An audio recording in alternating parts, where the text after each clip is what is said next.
വെക്കുകയാണ്. ജിൻഡോ ജോണിലേക്ക് പോകുന്നു. ശ്രീ ജിൻഡോ ജോൺ, താങ്കളടക്കം ഒഴുക്കിയ വിയർപ്പും കഠിനാധ്വാനവും കുടിച്ച കയ്പുനീരും അതിൻ്റെയൊക്കെ ഫലമാണ്. അത് ഇത്രയും വലുതാകും റിസൾട്ട് എന്ന് നേരത്തെ കരുതിയിരുന്നോ?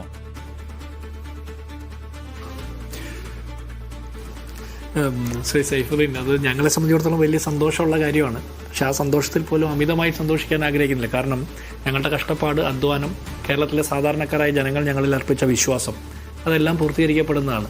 ഇവിടെ പ്രതിപക്ഷത്തിൻ്റെ വിലയിരുത്തലായിരിക്കുമെന്ന് ഞങ്ങൾ ഓരോ വട്ടം വെല്ലുവിളിച്ചപ്പോഴും കേരളത്തിലെ സർക്കാരിൻ്റെ വിലയിരുത്തലായിരിക്കുമോ എന്ന് ഇവരോട് ഓരോ വട്ടവും ഞങ്ങൾ ചോദിച്ചിട്ടുണ്ട്. അപ്പോൾ അങ്ങനെ ഒരു വിലയിരുത്തലാണ് എന്നിവർ സമ്മതിച്ചിട്ടില്ല. ഇന്നെങ്കിലും സമ്മതിക്കാമോ എന്നുള്ളതാണ് എൻ്റെ ചോദ്യം. അദ്ദേഹം അവസാനം പറഞ്ഞു നിർത്തിയ വാചകം എന്താണ്? അഹങ്കാരത്തോടെ ഞങ്ങൾ പ്രവർത്തിച്ചതിന് ഒരു തെളിവുമില്ലെന്ന്. അപ്പം ഞാൻ ഒരു സാധാരണക്കാരൻ എന്നുള്ളത് ചോദിക്കുകയാണ്, പിന്നെ എന്തുകൊണ്ടാണ് സാർ നിങ്ങൾ തോറ്റത്?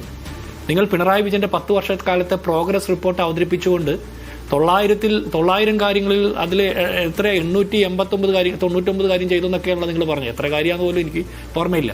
നാട്ടുകാരുടെ തൊണ്ടയെ കൊള്ളാത്തത്രയും വലിയ തള്ളു നടത്തിക്കൊണ്ടിരുന്നില്ലേ? നിങ്ങൾ ഇറക്കിയ പ്രോഗ്രസ് റിപ്പോർട്ട് കേരളത്തിലെ സഖാക്കന്മാരടക്കമുള്ള സാധാരണ മനുഷ്യർ, പൗരബോധമുള്ള മനുഷ്യർ അതിലൊപ്പിട്ടില്ല. അതുകൊണ്ടാണ് നിങ്ങൾ തോറ്റുപോയത്.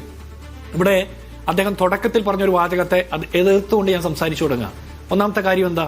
കേരളത്തിൽ ജയിച്ച എല്ലാവരുടെയും വിജയത്തെ അഭിനന്ദിക്കുന്നു എന്ന്.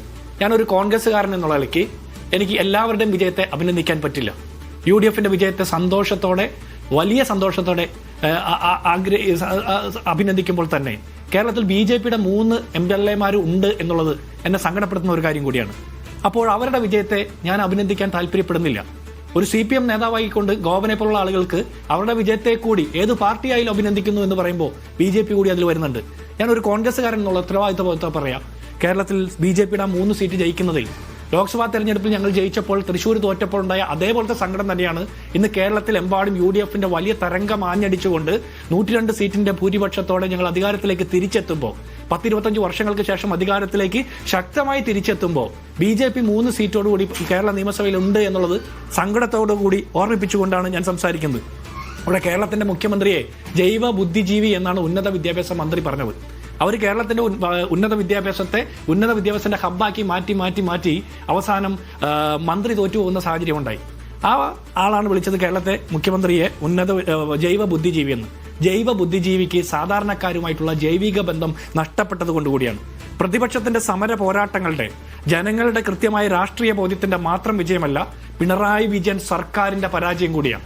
ദേശീയപാതയുടെ ഓരത്ത് 50 മീറ്റർ ദൂരത്തിലായിട്ട് പിണറായി വിജയന്റെ മുഖം അച്ചടിച്ച് വെച്ച് ഇവർ പ്രചരണം തുടങ്ങിയപ്പോൾ ഞങ്ങൾ പറഞ്ഞു, UDFന്റെ ഐശ്വര്യമാണ് പിണറായി വിജയന്റെ മുഖം എന്നുള്ളത്. ജനങ്ങൾ ഇത്രത്തോളം സങ്കടത്തോടെ കാലം കഴിഞ്ഞുകൂടുന്ന സമയത്താണ് മുഖ്യമന്ത്രിയുടെ ദൂർത്ത്, പിൻവാതിൽ നിയമനം, തോന്നിവാസം, ഇവർ നടത്തുന്ന സകല തെമ്മാടിത്തരങ്ങളെയും മാർക്സിസം എന്നുള്ള പേരിട്ട് വിളിച്ചുകൊണ്ട് ഇവർ ആഘോഷിച്ചുകൊണ്ടിരുന്നത്. സാധാരണക്കാരായിട്ടുള്ള മാർക്സിസ്റ്റ് പാർട്ടിക്കാർ പോലും ഇവർക്കെതിരാണ് എന്നുള്ള കാര്യത്തിൽ ഒരു സംശയവും വേണ്ടല്ലോ. ആ സംശയം ഇവർക്ക് ഇപ്പോഴും തീർക്കപ്പെടുന്നില്ല.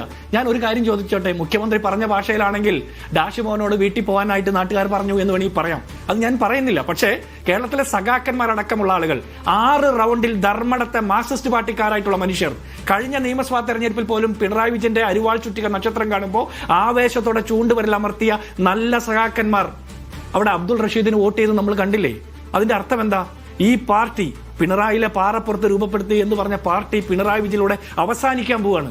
ഇത്രയും ദിവസം കേരളത്തിന്റെ മുഖ്യമന്ത്രി ആരാണ് എന്ന് ചോദിച്ച് കോൺഗ്രസിനോട് ചോദിച്ചാൽ എനിക്ക് CPMനോട് ഒരു ചോദ്യം ചോദിക്കാനുണ്ട്. ആരാ നിങ്ങളുടെ പ്രതിപക്ഷ നേതാവ്? മുഖ്യമന്ത്രിയാണോ മരുമോനാണോ? ആരാ നിങ്ങളുടെ പ്രതിപക്ഷ നേതാവ്?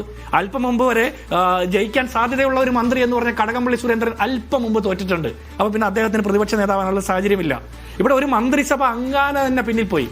അപ്പോൾ ഒരു സർക്കാർ വിരുദ്ധത കൃത്യമായിട്ടുണ്ട്. ഈ പാർട്ടി സഖാക്കന്മാർക്ക് തന്നെ വിരുദ്ധതയുണ്ട്. അതുകൊണ്ടാണല്ലോ TK ഗോവിന്ദൻ തളിപ്പറമ്പിലും പയ്യന്നൂരിലെ കുഞ്ഞികൃഷ്ണനൊക്കെ ജയിക്കേണ്ടി വരുന്നത്.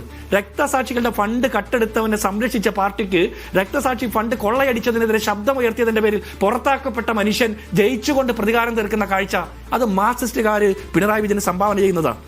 ഇവിടെ ജനവികാരം മറക്കുമ്പോൾ, ജനവിരുദ്ധതയുടെ പേരിൽ ഈ സർക്കാർ ഇതുപോലെ മുന്നോട്ട് പോയപ്പോൾ ഫാസിസ്റ്റുകളെ നിലയ്ക്ക് നിർത്താനുള്ള രാഷ്ട്രീയ ബോധ്യം ഇന്നും കേരളത്തിലെ ജനങ്ങൾക്ക് അന്യം വന്നിട്ടില്ല എന്നുള്ളതിന്റെ തെളിവാണ് ഈ വിജയം. അതുകൊണ്ട് ഞങ്ങൾ അഹങ്കരിക്കുകയല്ല, ഞങ്ങൾക്ക് വലിയ സന്തോഷമുണ്ട്. ഞങ്ങളുടെ പോരാട്ടത്തിൽ, ഞങ്ങളുടെ പ്രയാസങ്ങളുടെ കാലത്ത് ഞങ്ങൾ ആക്ഷേപിച്ചവരുടെ മുമ്പിൽ ഞങ്ങളെ തോളിലുയർത്തി എടുത്തുയർത്തിക്കൊണ്ട് ഈ ജനങ്ങൾ മറുപടി കൊടുക്കുന്ന കാഴ്ച.